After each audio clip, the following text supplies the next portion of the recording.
त्वयि सति परमात्मन् माद्रसान्मुग्धान्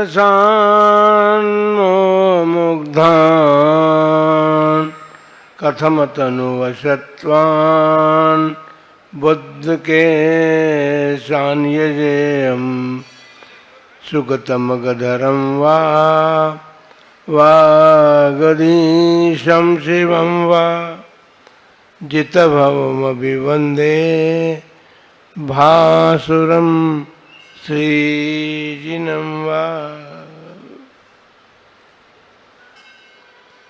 देवादिदेव 1000 श्री आदिनाथ भगवान की, परम पूज्य 20वीं सदी के प्रथमाचार्य चारित्र चक्रवर्ती आचार्य श्री शांति सागर जी महाराज जी की, परम पूज्य आचार्य श्री वीर सागर जी महाराज जी की, परम पूज्य आचार्य श्री शिव सागर जी महाराज जी की, परम पूज्य दीक्षा गुरुवर्य आचार्य श्री धर्म सागर जी महाराज जी की, परम पूज्य आचार्य श्री अजित सागर जी महाराज जी की, परम पूज्य शिक्षा गुरुवर्य आचार्य श्री सुध सागर जी महाराज जी की, श्रीमद् जैन धर्म की आचार्य गुरुवर वर्धमान सागर जी महाराज की।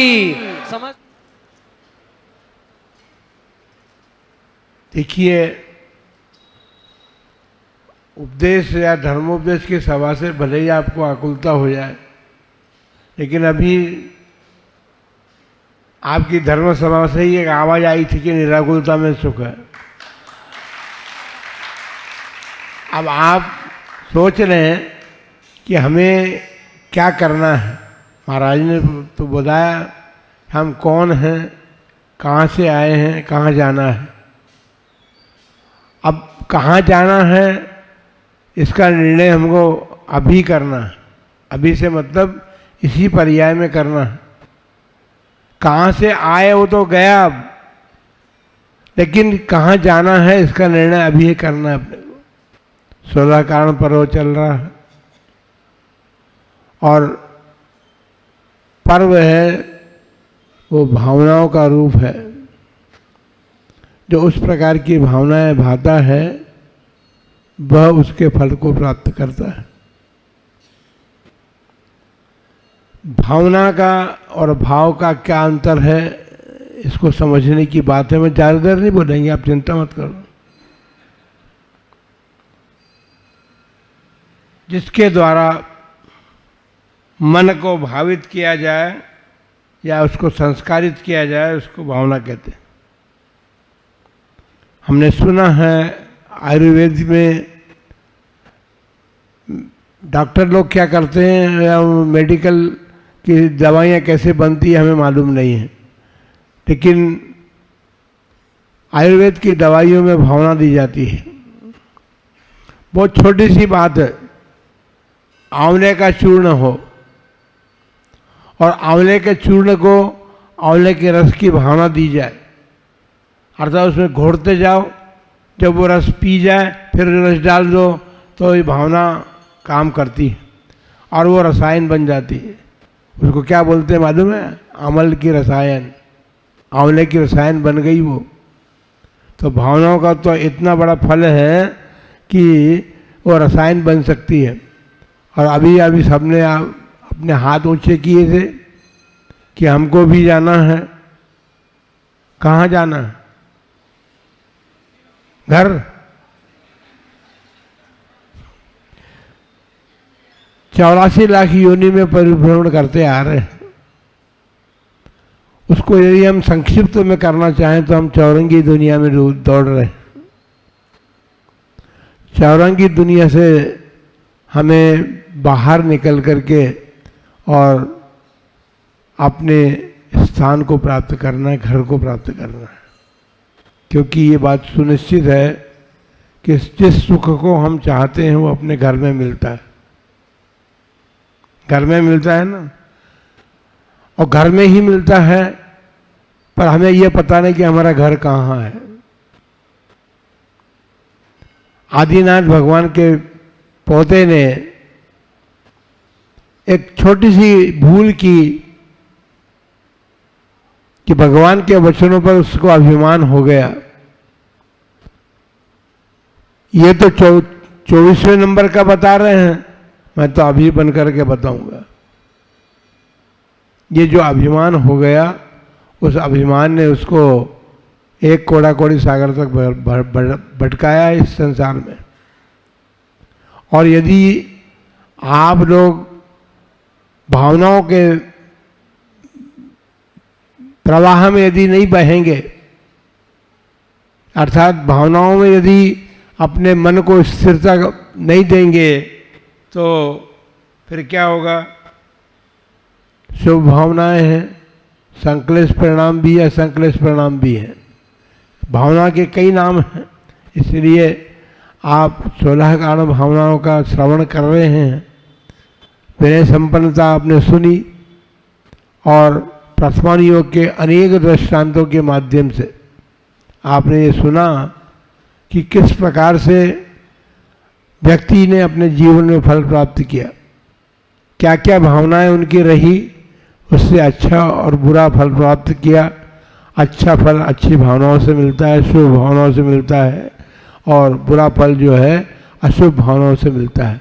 अब आपको क्या बात अच्छी लगती है, अपन सोच लें कि यदि हमें अच्छा फल प्राप्त करना है तो आम की गुठली को ज़रा नीचे तक, आम की गुठली को नीचे तक गाड़ कर रखना पड़ेगा, मजबूत बनाना पड़ेगा, उसको मजबूती उसको देनी पड़ेगी, और पानी भी डालना पड़ेगा।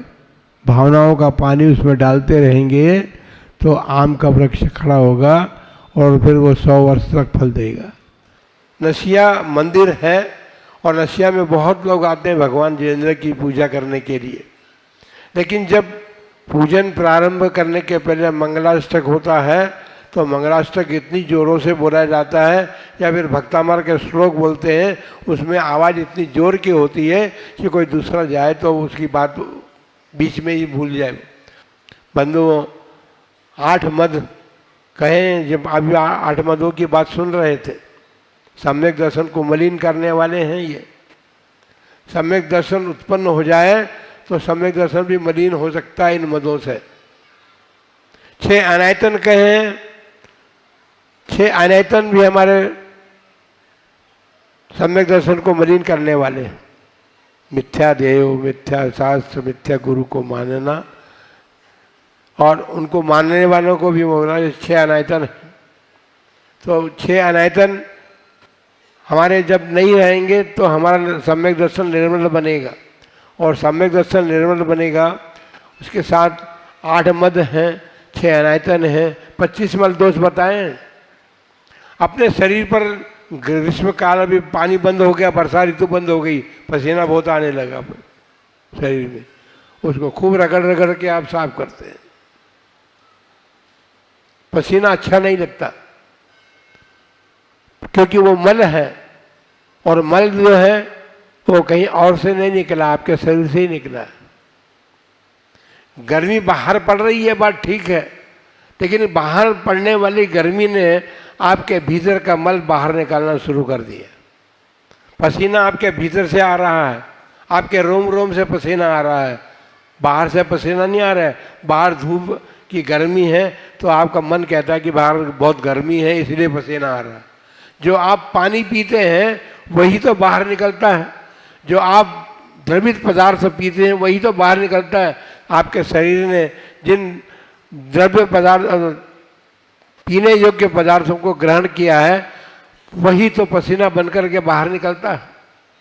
जब बाहर निकलता है तो आप ऐसा मत करना भाई कि कल पीना बंद कर दो, पीना बंद कर दो कि बीमार हो जाओगे, ध्यान रखना।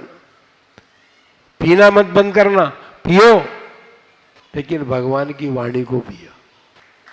भगवान की वाणी को पियोगे तो वो बाहर भी नहीं निकलेगी, और आत्मा की जो अशुद्धि है, जिन कारणों से अशुद्धि, उस अशुद्धि को दूर करने में भी कारण बनेगी। इसलिए आप सभी लोग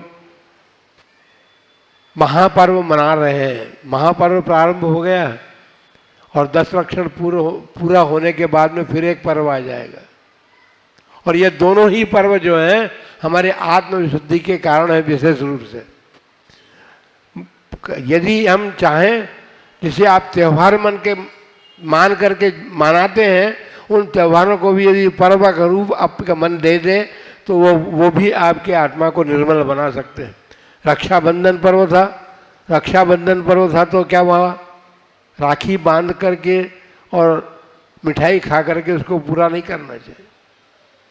रक्षाबंधन पर्व में मुनियों की रक्षा हुई है और आपको सबको रक्षा के बंधन में बांधा है।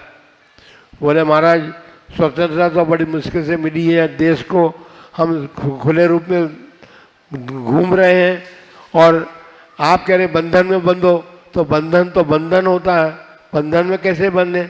आप पशुओं को बांध देते हैं तो अपनी इच्छा के अनुसार नहीं जा सकता, जहाँ जाना चाहता वहाँ नहीं जा सकता। तो महाराज आपने हमने को बंधन में बांध दिया तो हम भी अपनी इच्छा के अनुसार तो कहीं जा नहीं सकते।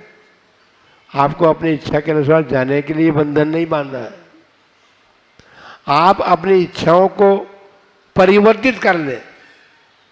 परिवर्तन बहुत बड़ी चीज है। यदि परिवर्तन हमारे जीवन में होता है तो हम बहुत सारी बातें अपने जीवन में प्राप्त कर सकते हैं। मिथ्यात्व के कारण जो हमने अभी तक संचय किया है उस परिग्रह को, वो भी परिग्रह है पर उसको कोई परिग्रह नहीं मानता। धन को परिग्रह मानते हैं, ठीक है, धन तो परिग्रह है ही, इसमें कोई दो राय नहीं है, लेकिन आपने तो बहुत कुछ इकट्ठा किया है। अनादिकाल से संसार में परिभ्रमण करते हुए अच्छे बुरे पाप पुण्य दोनों आपने एकत्रित किए हैं और वो एकत्रित किए हैं, वो उदय में आते हैं तो आपको अच्छा भी लगता है और बुरा भी लगता है। पाप का उदय आता तो बुरा मानते हैं और पुण्य का उदय आता तो अच्छा मानते हैं। लेकिन वो दोनों बातें जो हैं, पाप जो है वो आपको प्रसन्न नहीं रहने दे सकता, आपकी प्रसन्नता को दबाने वाला है, और पुण्य जो है आपको प्रसन्न करता है। आप इसलिए आप अपने भीतर के स्विच को खोलिए। भीतर के स्विच को खोलेंगे तो वो भी आवाज जो करता है वो बंद कर देगा। मान कसाई की बात अभी आप सुन रहे थे, क्रोध कसाई की बात आपने पहले सुनी है महाराज से। तो कसाएं जो हैं वो हमारे भीतर मद उत्पन्न करने वाली, और वो स्विच जब खुल जाता है तो फिर आवाज़ अलग प्रकार की होने लग जाती है। इसलिए बंधुओं, हमारे भीतर जो कषाय हैं उन कषायों को आप आत्मा से पृथक करने के लिए पुरुषार्थ करें। उसके लिए सम्यक दर्शन ऐसा सामान्य है, जिसके पास सम्यक दर्शन होता है वो फिर कषायों से बचने का प्रयत्न करता है। कषाय तो उदय में रहती है, लेकिन कषाय आपने बांध रखी है पहले से, तो कषाय उदय में आएंगी, लेकिन उससे बचने का प्रयत्न पुरुषार्थ आपकी बुद्धि में आ जाता है कि भाई ये मैं कषाय जो है मेरी हानिकारक है मेरे लिए, इसलिए मैं इससे बचूं। इससे बचने के लिए आपका ये महापर्व आया है जो जिसे दर्शन विशुद्धि कहते हैं। दर्शन विशुद्धि आदि 16 कारण भावना का ही है। उन 16 कारणों में से यदि सम्यक दर्शन पूर्वक, यदि दर्शन विशुद्धि पूर्वक आप किसी भी एक भावना को भाएं तो आप तीर्थंकर नाम कर्म का बंद कर सकते हैं। 16 के 16 भाने का आवश्यकता नहीं। पहली जो भावना है वो भावना यदि हमारी निर्मल हो जाए तो फिर आप किसी भी भावना से तीर्थंकर नाम कर्म का बंद कर सकते हैं, क्योंकि तीर्थंकर नाम कर्म का बंद करने वाले जीव जो हैं वो सब सम्यक दर्शन पूर्वक ही तीर्थंकर नाम कर्म का बंद करते हैं। और सम्यक दृष्टि जीव कहाँ कहाँ उत्पन्न नहीं होता इसे भी सुन लें। जो 3 प्रकार के देव हैं, भानवासी, व्यंतर और ज्योतिषी, उनमें सम्यक दृष्टि जीव उत्पन्न होता नहीं है। फिर एक बात और है, सम्यक दृष्टि कभी स्त्री पर्याय में उत्पन्न नहीं होता। इनको ये मत समझ ये सब स्त्रियां हैं, ये पुरुष भी हो सकती हैं। यह भाव वेद की बात चल रही है। भाव वेद, आप भी स्त्री हो सकते हैं, ये भी पुरुष हो सकती है, ऐसी कोई बात नहीं है। लेकिन फिर भी कहेंगे तो ये बात है कि सुनिश्चित बात है कि स्त्रियां जो स्त्री वेद जो आता है वो स्त्री पर्याय में उत्पन्न होने का कारण मिथ्यात्व है।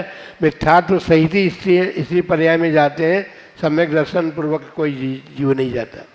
अब सम्यक दर्शन की बात कहें तो इन 3 प्रकार के देवों से भी ऊपर चौथा प्रकार का देव है स्वर्ग, जिसे आप कहते हैं। और स्वर्ग में भी अनेक प्रकार की पर्याय हैं। हम तो संसार में ऐसी बातों को पढ़ रहे हैं, ऐसा संस्कार हमें मिले कि हम 100 वर्ष क्या, एक बार यदि हम सफलता प्राप्त कर लें तो फिर अनंत काल तक फिर इन दुखों को देखना ही नहीं पड़े। ऐसे सिद्ध अवस्था को प्राप्त करने के लिए भावनाएं भाई जाती हैं। और भाव तो परिणामों को कहते हैं, लेकिन भावनाएं जो हैं उन भावों को घोटने को कहते हैं। अच्छे परिणाम हमारे जब होंगे तो उनको घोट लगा,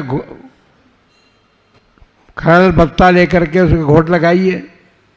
वो खरल बट्टा कुछ नहीं है, सम्यक दर्शन है। सम्यक दर्शन जो प्राप्त कर लेता है वो सुनिश्चित बात है कि वो अनंतानंद भोग के लिए सदा सुखी होता है।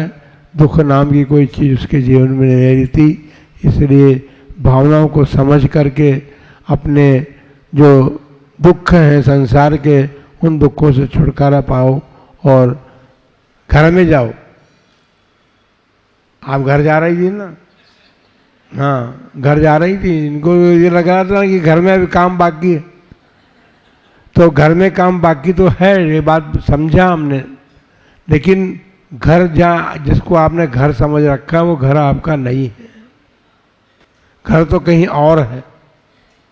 7 राजू ऊपर जाना पड़ेगा। 70 कदम 100 कदम जाओगे घर आ गए। घर इतनी नज़दीक नहीं है। घर तो 7 राजू ऊपर है। और वो घर ऐसा है जहाँ पर ईंटों की चिनाई नहीं है। वहाँ तो पहुँचने वाला व्यक्ति जो है अपनी आत्मा को यहाँ पर धर्म को धारण करके, सम्यक दर्शन रूपी धर्म को धारण करके और उस मकान का निर्माण करता है। उस मकान में पहुंच करके आप सभी शाश्वत सुख को प्राप्त करें। इन्हीं मंगलमय भावनाओं के साथ जय बोलो महावीर भगवान की